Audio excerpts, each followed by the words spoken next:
The world of billionaires. 10 fascinating facts. Most of us spend our working days exchanging time for money to support ourselves and our families. It may be enough for a comfortable life, but never enough to buy a private island or own a football club.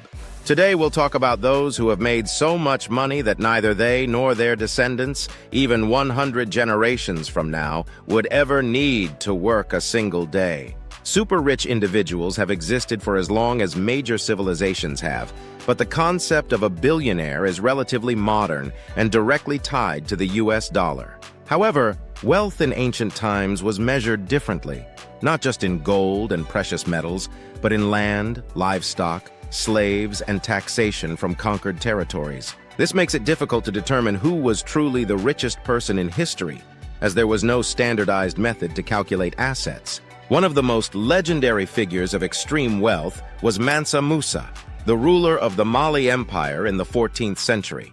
During his famous pilgrimage to Mecca, he distributed so much gold to locals along the way that he caused a massive devaluation of the metal for years. Many believe that if his wealth were converted into today's currency, it would surpass that of any modern billionaire.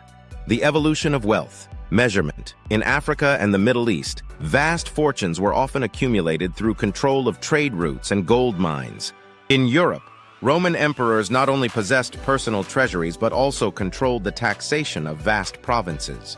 Their wealth included precious metals, agricultural products, and mineral resources. However, since no accurate financial records were kept, we can only speculate on their actual net worth in today's money. One major difference between ancient and modern wealth is the ability to pass it on. Many rulers owned immense riches, but their wealth was conditional. If they were overthrown, their family could be executed and all possessions seized.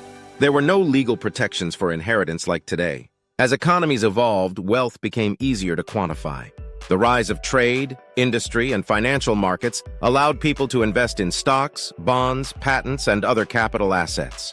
This shift made it possible to measure fortunes more precisely. The first officially recognized billionaire of the modern era was John D. Rockefeller. In the late 19th and early 20th centuries, he amassed a fortune exceeding $1 billion through the oil industry.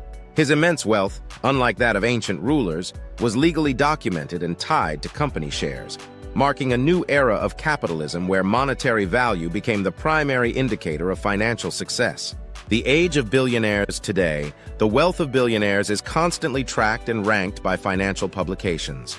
The status of being a billionaire became a symbol of economic power, with media outlets regularly publishing lists of the world's wealthiest individuals. As of now, the richest person in the world is Elon Musk. Many assume he is American because he lives in the US and actively participates in business and politics. However, Musk was actually born in South Africa and moved to the US in his youth to pursue business opportunities, where he found remarkable success. John D. Rockefeller, often credited as the first official billionaire, was born in 1839 in the United States. From a young age, he displayed extraordinary discipline in managing his finances, reportedly keeping a notebook where he recorded every expense down to the last cent. This meticulous approach allowed him to accumulate capital, which he later invested in the booming oil industry. At a time when few understood the vast potential of petroleum, Rockefeller foresaw its future importance. In 1870, he co-founded Standard Oil, a company that quickly dominated the American oil market. He employed aggressive business tactics, securing exclusive deals with railroads to transport oil at lower costs and systematically outcompeting rivals. Eventually, Standard Oil became so powerful that it drew government scrutiny, leading to antitrust laws that broke the company into multiple smaller entities. However, Rockefeller retained shares in these companies, which continued to grow in value. Some of these companies still exist today under names like Chevron and ExxonMobil. It was around this time in the early 20th century that Rockefeller's fortune surpassed $1 billion, securing his place in history. How billionaires are ranked. Many people wonder how the wealth of billionaires is calculated. Contrary to popular belief, billionaires rarely keep vast sums of cash in bank accounts. Instead, their wealth is tied to investments, properties, art collections, private company stakes, and, most importantly, shares in publicly traded corporations.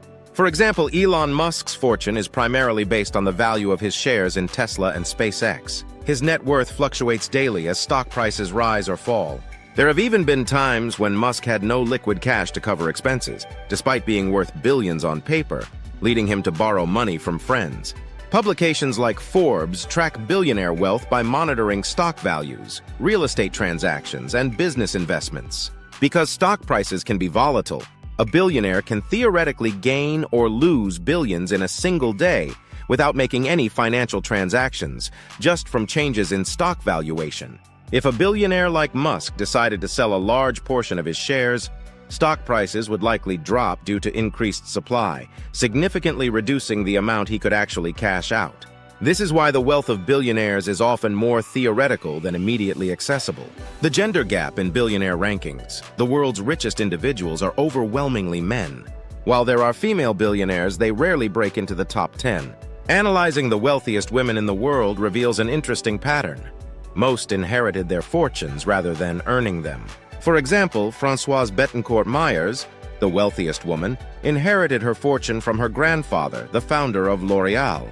Julia Koch, with a fortune of $59 billion, inherited her wealth from her late husband, David Koch, a co-founder of Koch Industries.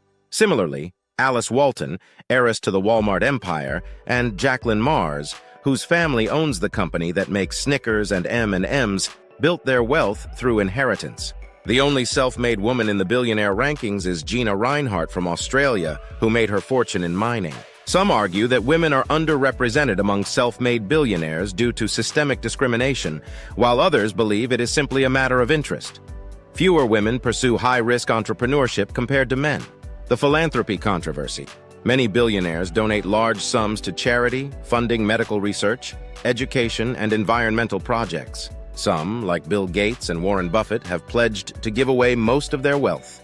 However, philanthropy is often criticized as a tax-saving strategy. Many countries offer tax benefits for charitable donations, allowing billionaires to reduce their taxable income while gaining public recognition as philanthropists. Some establish charitable foundations that remain under their control, effectively allowing them to dictate how their donations are spent while avoiding taxes. This raises ethical questions. Should billionaires have the power to decide how society's resources are allocated? Or should taxation be used to redistribute wealth more fairly? While some view billionaire philanthropy as a valuable contribution to society, others see it as a way to maintain influence while minimizing tax obligations. The debate on wealth. Accumulation critics argue that vast wealth accumulation often results from exploitation, whether through low wages, monopolistic practices, or tax loopholes. They claim billionaires should pay significantly higher taxes to address income inequality. Supporters of capitalism, however, argue that wealth generation fuels progress, innovation, and job creation. Many billionaires reinvest their wealth into businesses that drive technological advancements and economic growth. Should billionaires be taxed more? Some propose extremely high tax rates on the ultra-wealthy, up to 90%, to fund social programs. Others believe that excessive taxation discourages entrepreneurship and stifles economic activity. What do you think?